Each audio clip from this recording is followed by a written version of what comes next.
Hello, everyone, and welcome to the afternoon report. Let's get started. So this case is a 61-year-old gentleman with history of hypertension. He's not taking any medications. He presented to the ED after a brief episode of an unwitnessed syncope with no prodromal symptoms.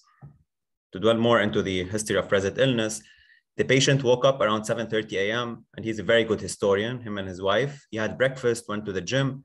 After that, he was washing the dishes. And the next thing that he remembers that he was on the stretcher in the hallway of his home with EMS.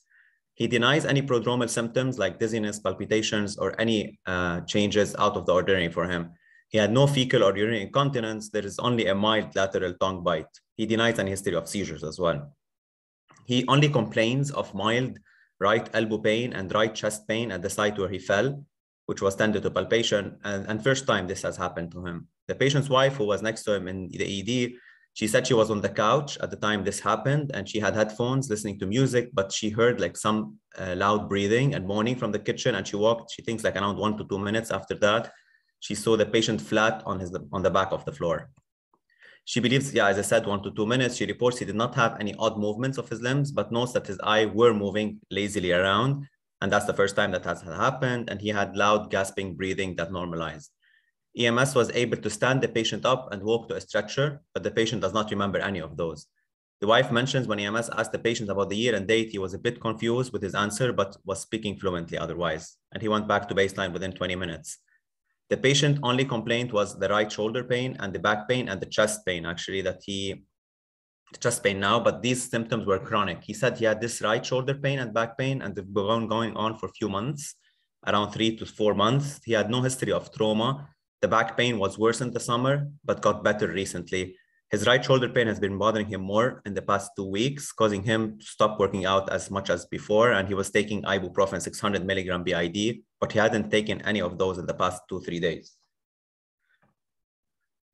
Additional history, past medical history, he has only the hypertension, which was like diagnosed around 5 years ago. And he used to be on amlodipine for some time, but he's off the medications for 2-3 years because his primary care, like I think 4 years ago, told him that his blood pressure has been like on the lower side and normalized.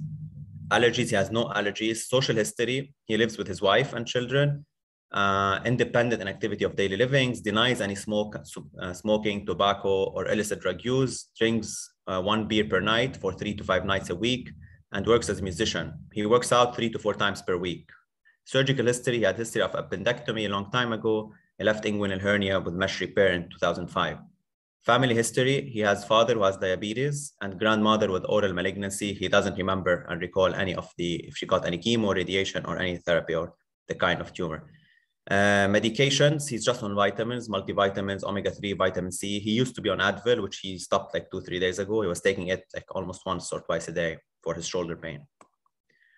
Review of systems, I'm going to just go over the pertinent positives. And the cardiovascular is like more musculoskeletal. He had some right-sided chest pain at the site of the fall.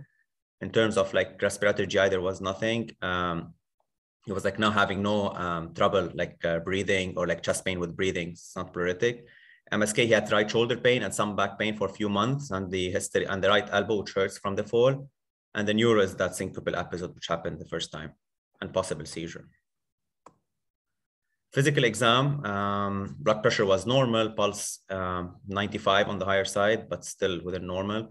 Afebrile, non-hypoxic, and the physical exam, as you can see, like the pertinent findings were just in the musculoskeletal. He had some tenderness to palpations on the right chest and right elbow, status post-fall from the standing. Otherwise, his neuro exam was completely normal, including cranial nerves, no focal sensory motor deficits, and gait was normal. What do you guys want to do as an initial presentation when you have someone you diagnose? At least you have like a syncope presentation. What's the first like basic labs you would like to do?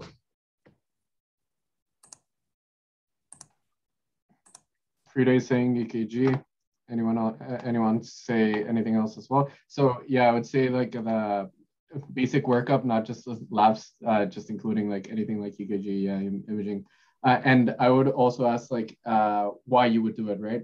So in this case, Rohit is saying BMP and we're saying orthostatic vitals. I think that's very important actually, like the orthostatic vitals. So one of the most important parts of working up a syncope is the history and the physical, right? So you have to do a very good examination. Maan gave us a very detailed HPI, thankfully. If there's anything that you would like to ask as well, like that'll be great. But that definitely can like start giving you an idea of what is causing the syncope. Is this syncope versus seizure versus any other differential, right? And the workup that you would get. So Athena, in this case, you would get a CT head. Why? Or like you can put it in the chat and say, I'm gonna ask Rohit for the BMP as well.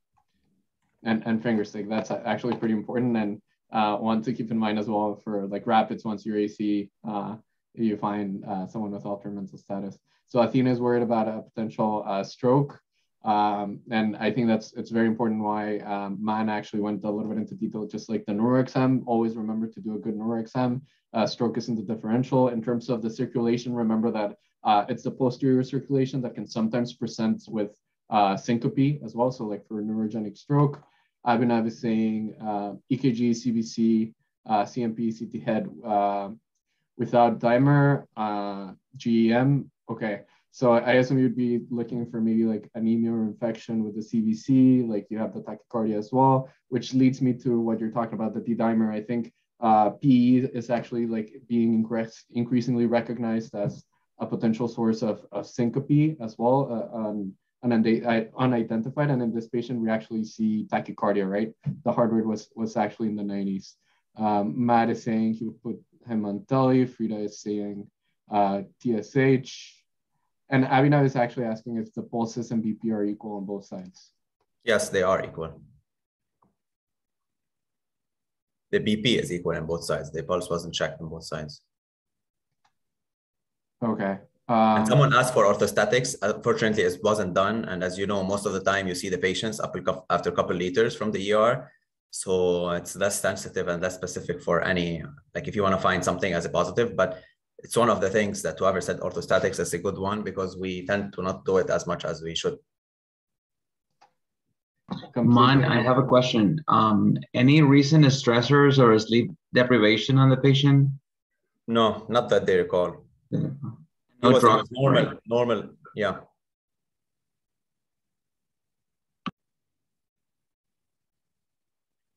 What are you thinking, Raul?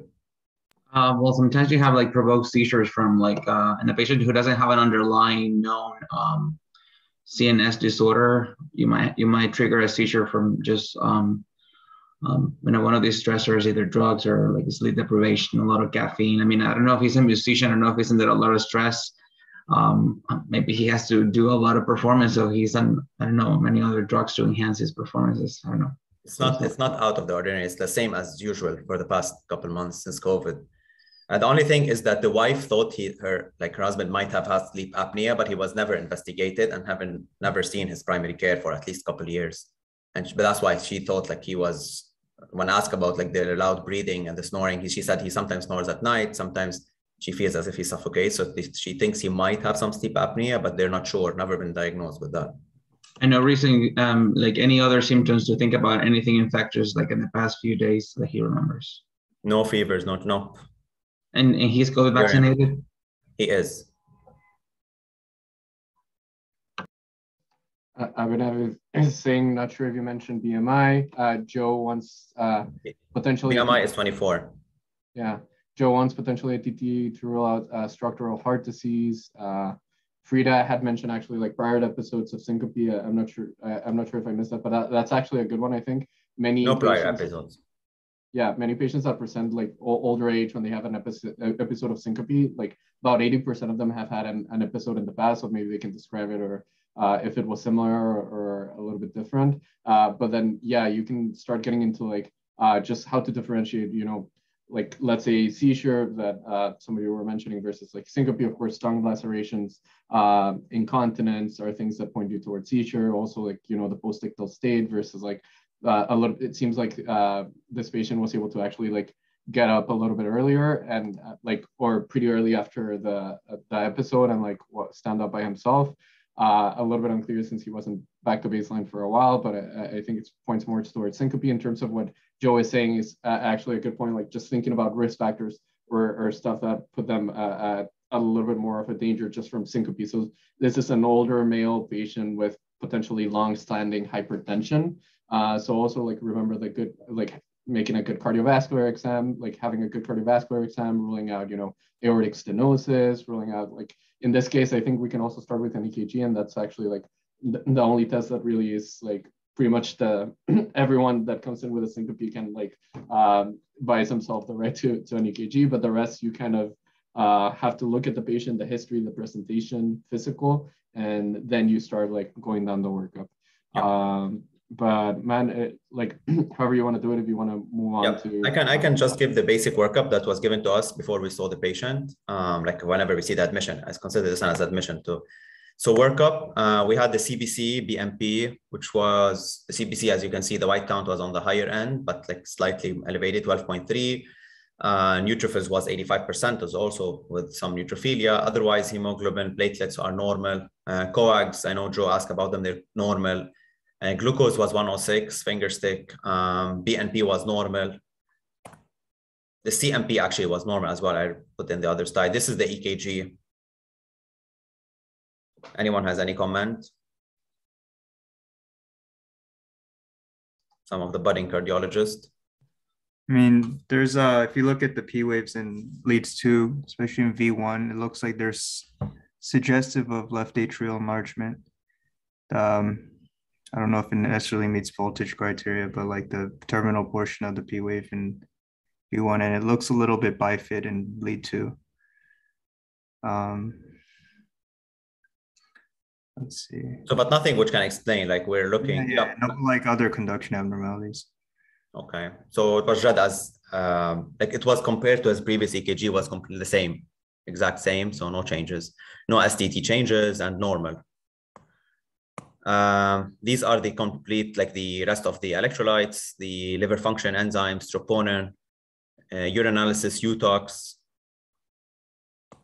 and that was the chest X-ray, which was also ordered by the team, and the CT had in the next slide, which if anyone would like to volunteer to comment on. So there's the obvious finding and there's a non-obvious finding. And this is the PA and lateral. Whoever wants to comment on one of those. So Raul, do you want to read the chest X-ray? Sure, I'll go with the obvious findings, I guess. I see on the right middle lobe, it looks like a nodular lesion, like a circular, very solid. And I see like around it, you could appreciate a little bit more of opacities, like a haziness. But I see like at least I see no other evidence of pleural effusions bilaterally. There's a really sharp costovertebral angle. The costophrenic angles are very clear. Yeah, that's a very good description of the like around 3 centimeters ovoid mass on the right side, on the right middle lobe. Anything on the ribs? Anything else in the heart, parenchyma? Looks like a fracture of the first rib, anterior first rib. Is that? It looks. I mean, the left anterior first rib, it doesn't look continuous like the contralateral side. I don't know. It could be the film. I'm not sure. But okay. I don't think, yeah. Anterior, yeah. Anything else, guys? I don't know if I see like a cavitary lesion on like the right hilar region, or maybe that's just, again, the film. Yeah, it could be. I'm not sure. I see what you're saying about like above this right ovoid mass. It could be like a small cavitary lesion. But anything like on the, look at the lung, focus on the lung parenchyma. I know we see a lot of normal x-rays, but look at the lung parenchyma, like look around the mass, look around the left side, look around, there's something special which you don't see a lot in patients with this chest x-ray. Anyone would like to guess? So Frida said that perhaps a small pneumothorax. I just want to comment with everyone. I think there's a subcutaneous emphysema. Oh. Where do you see the subcutaneous emphysema? I don't know. I think so. In the body wall. I don't know if that's true. I don't think so. No. Yeah, I don't think. No. Yeah, I don't think so. No.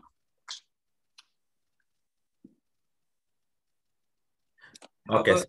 That little like in the anterior mediastinum on the lateral? Is that something? That could be sometimes if patients smoke, if you have like enlargement of that, if sometimes you see patients with emphysema, but that doesn't, I think that's what Frida maybe meant by the pneumothorax, but it's not like a pneumothorax, because if you look at the PA, it's not. The thing which we're seeing here, which is like not that common to see, is if you see the haziness, look at the film on the PA, like look at the one on the left side with the PA. You see the haziness of the parenchyma. That's not something that you usually see. Like when you see a clear chest X-ray, it should be maybe like the lower sides of both, like look at the costophrenic angles. That's the normal X-ray, what usually it looks like. But we're looking at the, look around the, look around here, this area, like for example, or this area. Do you see this haziness that you're seeing, this reticular like opacities, micronodular, they labeled in radiographic definition is called a miliary pattern, which is like micronodular, diffuse, bilateral. And that's what we're seeing here. Because you see it's very symmetric, sometimes it can fool you, think that's normal. But if you compare this to a normal X-ray, which sometimes looks more like this, like looking at the lung parenchyma, it wouldn't be like this. So this is, as Raoul said, there's a 3 centimeters ovoid mass, and there is bilateral miliary pattern, reticular and miliary pattern in the lung parenchyma as well.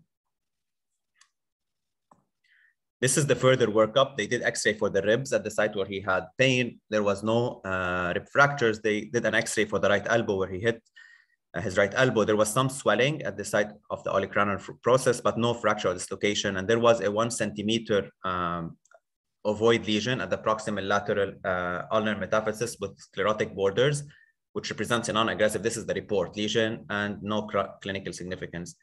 Chest X-ray, as we said, there's a 3 centimeters ovoid mass in the right middle lobe. As Raoul said, there's some air fluid level, thick-walled abscess versus necrotic nodule. They're putting some differential here.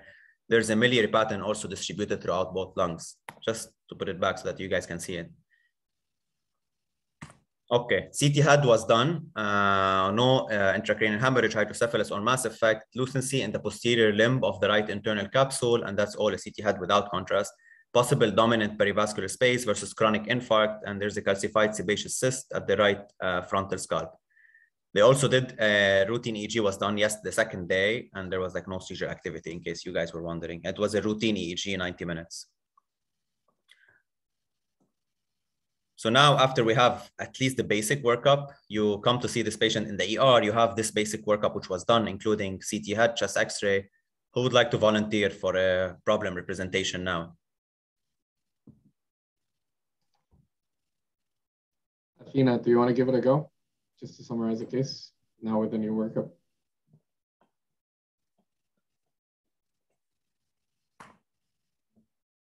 If you want the age, 61 years old.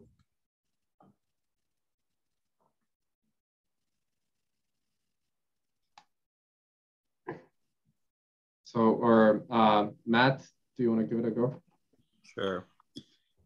So we have a 61-year-old male with just past medical history hypertension presenting after syncopal episode, found to have like a regular mass seen on chest X-ray, as well as leukocytosis, a normal neurologic exam. Okay, let me see. I'll show you what way. I mean, with the thing is that you're right. You like put on the two big things. That's a syncope, which he presented for, and there's this mass, which we think. So 61-year-old with no significant, because the hypertension is no longer treated, so it's no longer on the.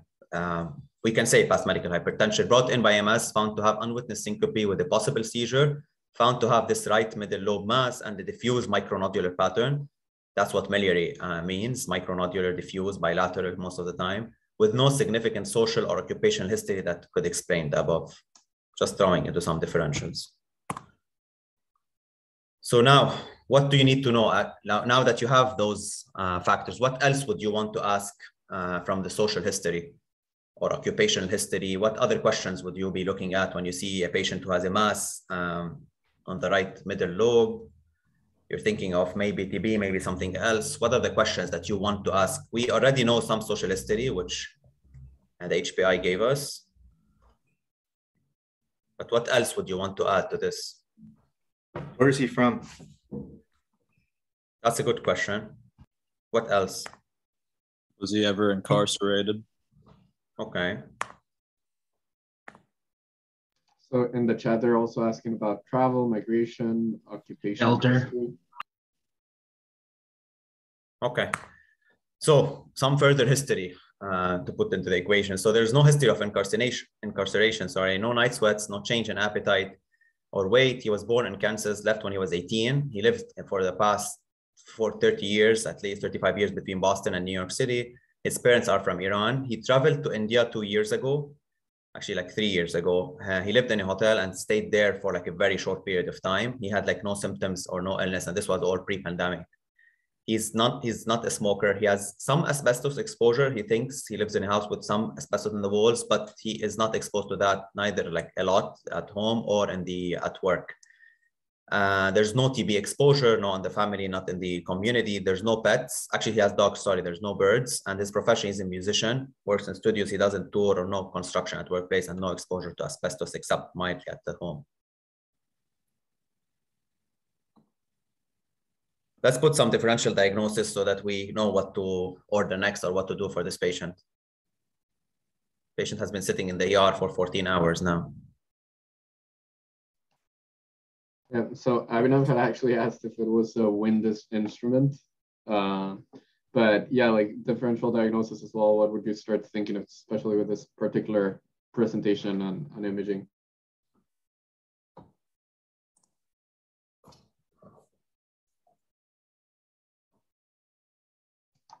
So we have endemic mycosis.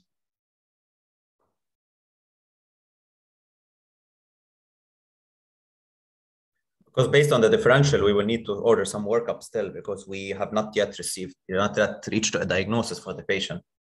So what else other than mycosis?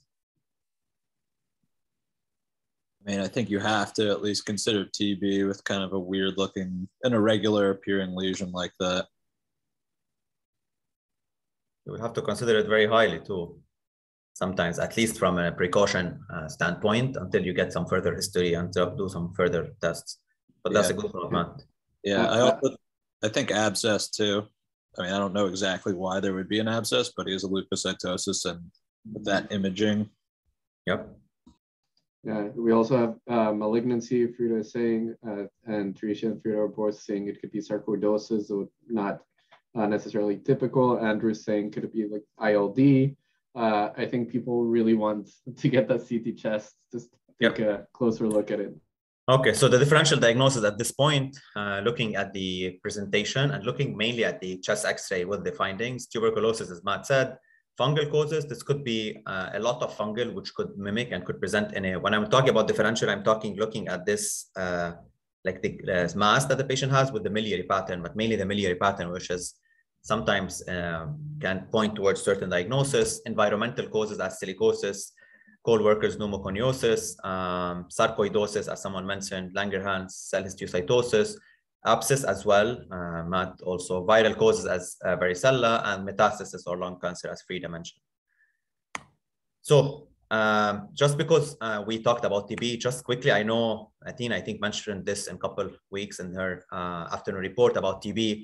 So the thing is that whenever you suspect someone to has TB, you should further investigate this more, and not only order the CT chest would not tell you anything else in terms of like imaging. You would want to get some smear or some cultures and smears. The AFP smear, as we can do with the like microbiological, the NAA studies, which can sometimes tell us, you don't need to go all through this, but you need to know that we, from this table, which is from UpToDate, it's very nice because it tells you like about certain patients and certain settings.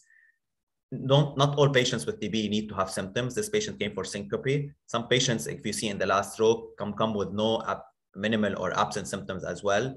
And they can have like findings on the chest X-ray, and you still need to do AFP smear, microscopy, and culture.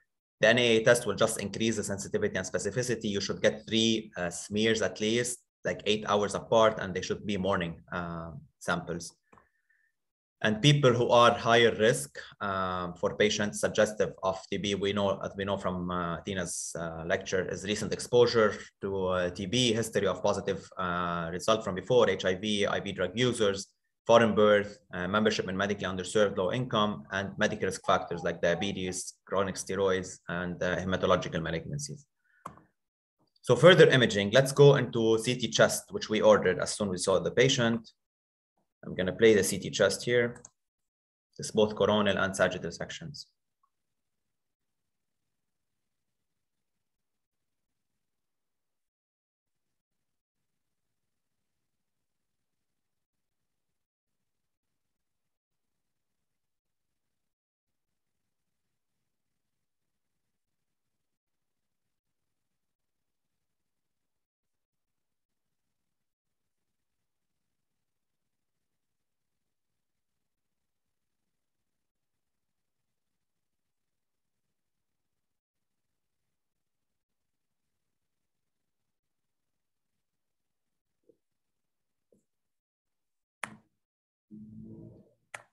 And this is the findings, like from the CAT scan of the chest. There's the right middle. Anyone saw anything else other than the diffuse miliary pattern, which we saw from, which is like definitely you see it more obvious than from the chest X-ray, and that right middle lobe mass. Anyone saw anything different?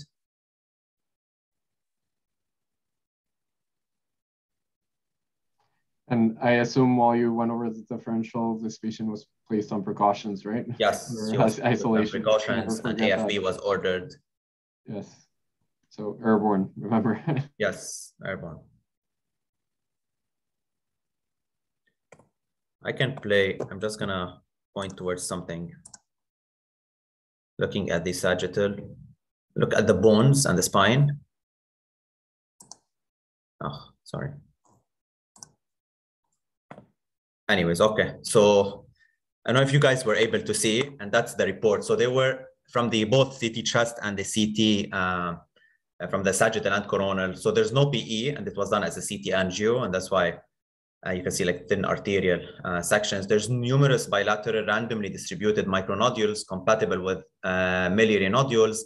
Differential diagnosis considerations include miliary metastasis, TB, still gives you all the differential Mycobacterium avium complex in the setting of a consolidation. Underlying malignancy cannot be excluded.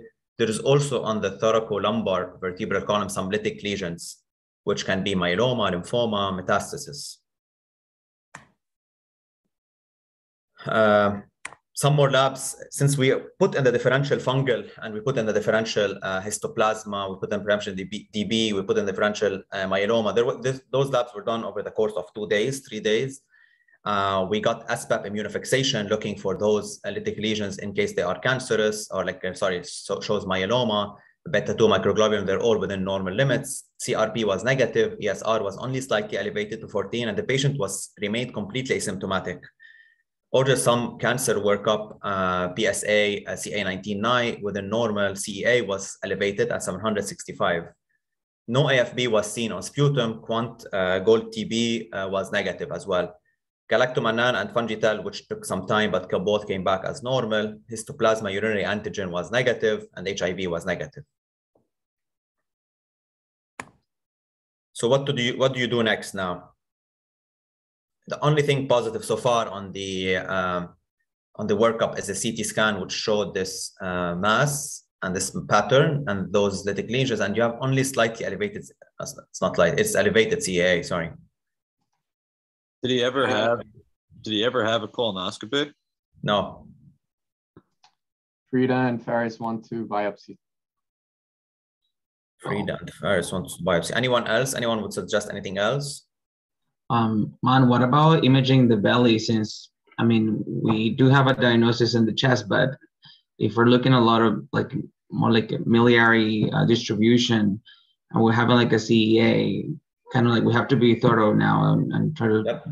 That's a very good thought, Raul. Actually, there was a CT abdomen pelvis done, but remember, guys, the presentation of the patient. So we're now still like in the differential. We have the lytic lesions, we have all of those, but we still don't know why the patient came. The patient came for syncope and seizure, right?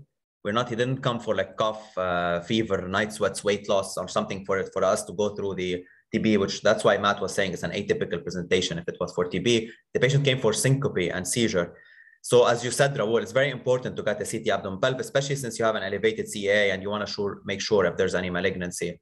The CT abdomen pelvis did not show anything. It showed only like the lytic bone lesions, but didn't show any malignancy or any tumor or any mass in the colon or any parts of the stomach or GI system. MRI brain, and Frida, I think whoever, and Faris mentioned the bronchoscopy, which was done after we got the MRI and the imaging, but the bronchoscopy with the biopsy at this point is crucial and very important because you need some tissue. Whenever you're in doubt, you need some tissue to get, especially when you have a mass where you're not sure that's infectious. What do? You continue antibiotics. The patient was placed already on antibiotics. Antifungal, do you need to cover? Do you need to do anything? So MRI, I don't have the images, but it was a pretty interesting MRI. Despite the CT head being negative and despite the initial presentation, even if it was a CT stroke protocol with a CTA, the MRI brain did show some multiple enhancing lesions in the left frontal lobe, right corona radiata. He has like multiple mets all over, and left occipital lobe suggestive of metastatic disease. There's also some artifact, and there's no acute infarct because stroke was still and now out of the picture. CT abdomen pelvis did show that there's no primary neoplasm in the abdomen or pelvis, and did just show there's the lytic lesions in the vertebra, and mainly the thoracolumbar and in the iliac bone as well. And the patient has no pain, and he was still working out. If you remember from the HPI, he had a couple months history of some shoulder pain, but that's the only thing which he had, like symptoms from like bone perspective.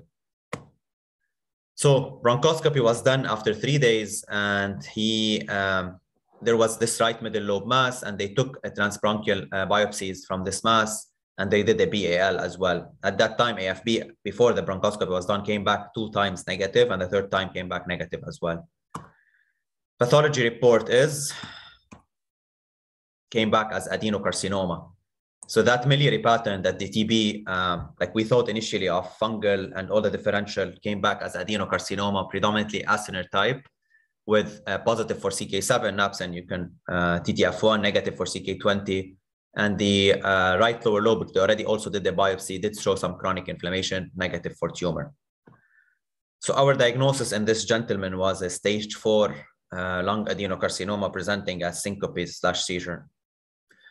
This is a very good like paper from the American Journal of Radiology, where they discuss about when you see miliary pattern on a chest X-ray or a CAT scan, and what is the differential diagnosis and the radiological reasoning that you should go through. Because miliary is such a not common thing to see on the CAT scan or chest X-ray, and usually points towards the big thing, as we mentioned, were fungal TB, infectious, but malignancy is more and more common. And this paper goes through a case which they later on, the same presentation, very similar to what we have, and shown to have coccidiomycosis. When you talk about miliary patterns, what is miliary? It's by the Fleischner Society. It's a collection of discrete pulmonary opacities, uniform in size, widespread in distribution, and usually small, 2 millimeters or less. Not frequently encountered in practice. When seen, it's usually a diagnosis, specific set of diagnosis must be entertained. TB, fungal infection, metastatic disease. Usually miliary, because the way it looks, it's usually thought to because that organisms have got access to the bloodstream and become lodged in the capillary beds and proliferate locally, and that's why it's like hematogenous spread. That's how usually you see it, and when you see it, you should think of the differential diagnosis we discussed. It is usually seen in highly vascular tumors such as RCC and melanoma, but recently and more frequently, it's been it's only case reports and case series about patients with primary lung adenocarcinoma presenting with miliary pattern and shown to have like stage 4 and metastatic disease. There's a small association between the miliary pattern on the imaging and then EGFR mutations, which has to do with the epidermal growth factor, in particular exon 19 deletions. Which was shown that patients with a miliary pattern and EGFR mutation appears to have shorter survival time, but that's not very strongly evidence-based, and still a lot of studies going on to see if that has to do with the tumor burden or has to do with the therapy and the treatment for them. Talking about the fungal, because we have histoplasma toxoplasmosis and coccidiomycosis, as a reminder of where you can see histoplasma in the US, Central, Eastern, and other parts, South America, Africa. Coccidiomycosis, which was the case I put from the paper, which is very helpful to read to see how the experts, and especially in the radiography, whenever they go into differential diagnosis based on what they see on the imaging, will help guide us given the certain and specific symptoms. Also for coccidiomycosis on this on the southwestern side of the US and other parts of South America like Argentina. So coccidiomycosis, I'm not going to talk over a lot about coccidiomycosis because we don't have a lot of time. So it's usually asymptomatic infections. Most immunocompetent patients will have a primary pneumonia in the lungs, and they usually do not even require therapy unless they have like a higher risk of more complicated disease and serious disease. And these are patients with usually hematological malignancies or post-transplant. Diagnosis is usually you can do serological tests, but a lot of times you will need to biopsy as well. That's how you look at it when you do the biopsies. You can see there's endospores. That's a characteristic finding for the boards, endospores within the spherules of the Coccidius immitis. Also for the complications and the extrathoracic spread, because it can spread similar as the paper we presented, it can go to the common sites are skin, soft tissue, osteoarticular involvement, and sometimes cause osteomyelitis and vertebral infection.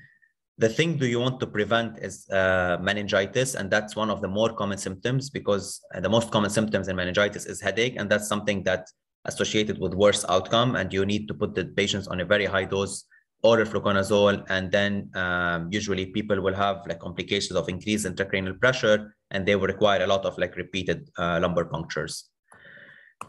Take-home points for our presentation today is that the miliary pattern is not frequently encountered in radiographic and the radiologic practice, and when seen, you should think about specific set of diagnosis. The most likely causes of the miliary pattern is TB, coccidiomycosis, blastomycosis, histoplasma, and cryptococcus. Sarcoid and varicella can be, and also we should not forget about the malignancy and the metastasis. TB symptoms, when you think of TB, you should always get the like textbook pictures of fever, night sweats, weight loss, cough, arthralgia, sporadic chest pain. But remember that there's a portion, at least a good number of patients can be asymptomatic, and they usually are patients in the certain high-risk category, which we discussed before. Coccidiomycosis is multifocal. Detection of radiographic patterns and of involvement and recognition of travel is very important and can lead to earlier treatment. Always ask about social occupational history, even if you, on the initial presentation, missed to ask about some points and don't ask about all the questions. Whenever you should go back and ask, especially in these patients where you suspect some fungal, and you should ask more about like other stuff like incarceration. Always keep a broad differential diagnosis. Do not anchor to one diagnosis like TB in this patient. Now it's presented as a report, an afternoon report, but if you see the patient on the floor, everyone's thinking it's a TB for the first time, and they missed the part that the patient presented for syncope and seizure. And the MRI later on, which was done after like 3 or 4 days from presentation, did give the diagnosis that this patient has multiple METs, and that's what presented him for syncope and seizure. Do not anchor to one diagnosis, and remember from this presentation, a take-home point, which is like the initial presentation. Thank you, guys. Happy to answer if you guys have any questions. Yeah, I would just have one more comment as well. Like, because technically, like, sure, in the inpatient side, the syncope was the initial presentation, but you could very well just as easily have seen this patient for like back pain and an outpatient clinic, which was one of his first symptoms. And I think initially, like, you know, we think like lower back pain, that's fine, you know, try NSAIDs like he did. And in this case, like, I think it's just an important thing to remember that in older patients, especially if there's no specific trigger. In this case, there was no trauma, no exercise, nothing that like could have potentially caused this back pain. I would like be careful of just, let's say, prescribing NSAIDs and physical therapy and like leaving back. Always, if you do that, I think it would be fine. Just keep in mind, you know, to keep a close follow-up. Like if you don't improve, come back, because of course, older age is one of like the so-called red flags for potentially back pain caused by malignancy, which in this case it was. So that's another thing that I would add. And I mean, throw in how he presented at the syncope and everything. And I mean, it ended up being a very interesting case, but that's another thing that I would add, like for the workup of back pain. Like sometimes we take it as a very like benign symptom. Sometimes we all have a little bit of back pain, like just NSAIDs. In this specific patient presentation without triggers and age like of presentation, keep malignancy in your differential and have a relatively low threshold to image, even as outpatient. And Frida is asking if endocarditis causes miliary pattern. I am not sure, honestly. It may cause some micronodular pattern, but it's not on the things that I read about miliary pattern and specific things like this one. It may be micronodular, but not the specific miliary that we see. But anything which can go hematogeneously can probably present with a micronodular diffuse pattern, but those are the biggest on the differential. And the Joe, I know he asked about the TTE. TTE was done, which was normal. And the patient, after I think a month and a half, represented with severe back pain, and he was started, and they were waiting for like the PDL1 and the markers to come back, and he was presenting with like severe back pain, and they were suspecting Kodak-Wine with some urinary incontinence. To also what you were saying, Rafa, it's very important. But that time, the main presentation was severe low back pain and low back pain from the bone mets. He was started on steroids, seen by neurosurgery, and continued on his chemotherapy later on.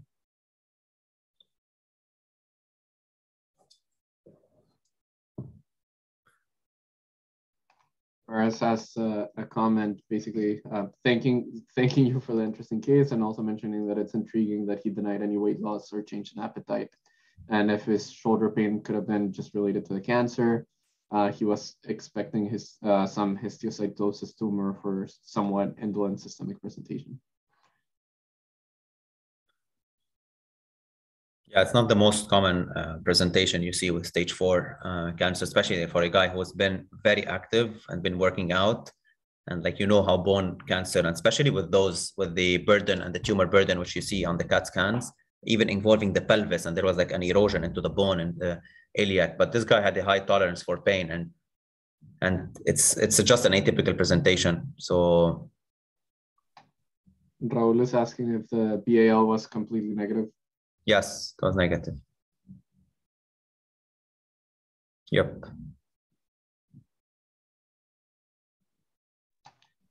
Okay, thank you so much. One more thing I would like to add on behalf of Dr. Andrelli. He asked us to remind you of the ACGME survey.